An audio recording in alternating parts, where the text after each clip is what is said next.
And I'm also told we have a lot of Yes. minerals in Taita, a lot of minerals in Laikipia, a lot of minerals in Naivasha. Why are we not being told about minerals?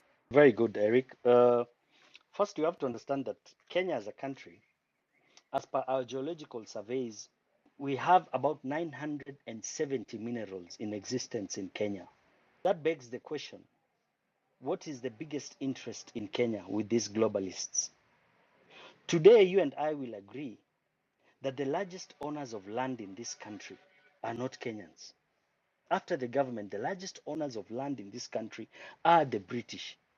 And the majority of those big land, chunks of land owned by the British have already been taken over by the same globalists I'm talking about. Now, when you talk about minerals, my brother, I want you to understand that minerals are products or elements that grow or evolve. And minerals are created due to different changes on planet Earth. One of the ways is through changes of heat and pressure in the ground. The second one is when salt evaporates or when chemicals come out of hot fluids. So, for instance, I'm talking about these hot water lakes, for example. And the other ones are formed when hot gases or molten rocks cool.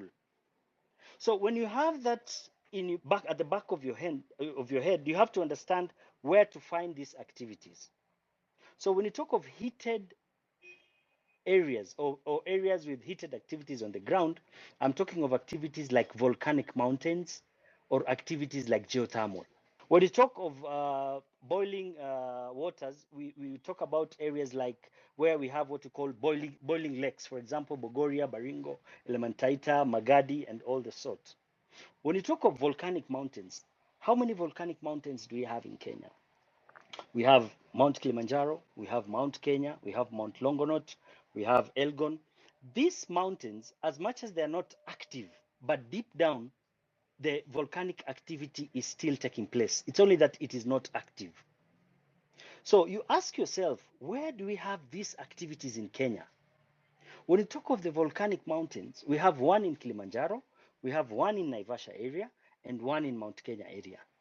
The boiling lake activities we have in Baringo, Bogoria, Elementaita, Naivasha area, and in Magadi. So you come and ask yourself in this country, having said that the largest owners of land in Kenya are the British or these globalists, you ask yourself, where do they own these chunks of land? All and the majority of the largest chunks of land owned by these people are either in Taita Taveta, either in Laikipia, Nanyuki, Mount Kenya area, or in Naivasha area. A huge majority are now moving towards Baragoi, Baringo, Bogoria, Kuresoi, Suguta Valley area. And that is because of these natural activities happening in the ground. Kenya is a very wealthy country. These are people who've held on to this land for the last 80, 90 years without selling even a piece of it. But what did they do?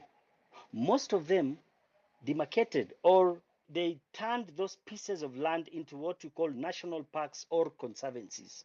And I'll want all of you to go and check. It is very funny that even the Nairobi National Park, their title deed is under a company called Royal National Parks. It's not even under the government. So there are people who own these conservancies and own these pieces of land in the name of wildlife, but in reality, it is because of the mineral rich or the minerals that are down there. My issue is they have the titles to the land and they own the land because they were smarter than us and they own it. But it is not good for them to sit on those land. Can you imagine millions and millions of land which are not put into use? If they own the land and the land is mineral rich, because we know they are mineral rich, it is time they start the mining activities. If they are not in a position to do that, the government can come in and start these activities so that the government can earn royalties. We cannot have minerals worth billions and billions of dollars while our country is languishing in abject poverty. If you go to an area like Magadi, Magadi has a special railway line all the way from Magadi company to Mombasa. If you look at those boogies that carry the chemical elements in the name of sodium bicarbonate, those containers are security containers. So what are they carrying? What are they carrying? If minerals are formed due to these activities, and this is where these activities are, And these are people who've been mining there from 1920s. One of my main fields or my specialty is in geology. I understand Well, minerals very well. And I'll tell you, I know the minerals that I exist am in that shocked. area. So why are they not coming out clean? Why isn't the government looking into this issue I am critically? shocked. During Uhuru Kenyatta's time, we were told that the military conducted what we call a geological survey. So where is that report? Why haven't they shared with us for us to know and understand what is there so that we can also apply for these licenses? This country is rich in graphite, iron, copper, coltan, manganese, gold, diamond, name it, cobalt, thorium, nickel, chromite, lead, zinc, all these minerals we have in this country. But why are we languishing in abject poverty? It is because we have a government that does not understand how to take this country forward. It is because we have a government that are so material oriented and they're not ready to help this country move forward. Remember, issues to do with leadership is about guidance and problem solving. Today we are in this debt trap. How do we come out of it? If these people have the titles to this land, why don't we? Rumor has it, majority of these areas where we are being told that there is banditry, it is not actually banditry. The reality is human displacement that is happening there. There's so much deposits of hydrocarbon and minerals even to do with uranium in this country. But why aren't our leaders speaking about these things? We don't mind them owning the mines. Yes, they can own the mines, but let them put them into work. Let them not mine in secrecy.